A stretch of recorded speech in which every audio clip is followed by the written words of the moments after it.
Famille, écoutons Nathalie Yamb sur les élections présidentielles au Cameroun. Quand on dit élection, ça veut dire libre choix. Mais comment peut-on avoir libre choix dans des pays qui sont des territoires occupés par le néocolon? Question. Écoutons Nathalie Yamb. Je pense qu'il est de notoriété publique que je ne suis pas une fanatique des élections made in la boule.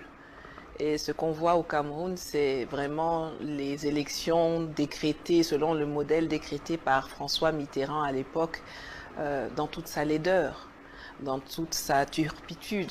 Je ne considère pas qu'il y a eu des élections au Cameroun.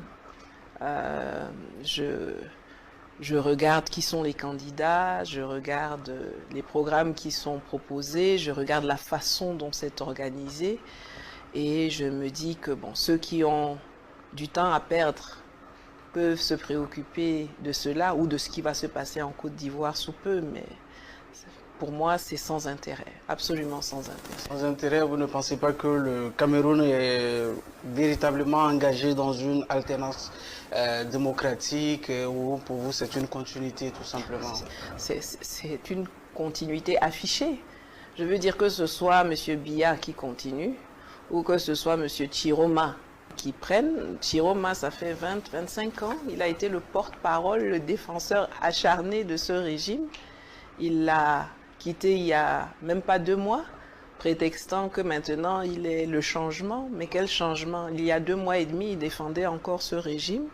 Il en a défendu les actes les plus pires. Il les a assumés, il les a endossés. Donc voilà, si on veut le changement, bon, on choisit autre Même une chose. contestation au niveau des populations, est-ce que pour vous, vous ne pensez pas que c'est aussi un bon signe? C'est un peuple qui aspire à un changement véritable au niveau du Cameroun. Bon, si le peuple aspirait à un changement véritable, ce n'est pas derrière Issa Chiroma qu'ils iraient. Donc non, non, je vois des gens qui soit sont très naïfs, soit se font leurrer.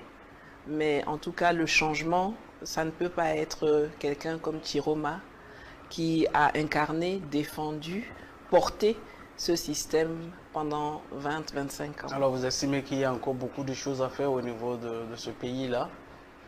J'estime que les peuples ont les dirigeants qu'ils méritent. Ok. Voilà ce que j'estime.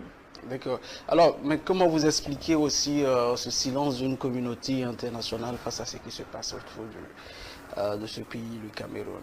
Bon, je pense que tout le monde sait que c'est business as usual. Je veux dire, vous remontez à il y a 7 ans, il y a eu la même chose.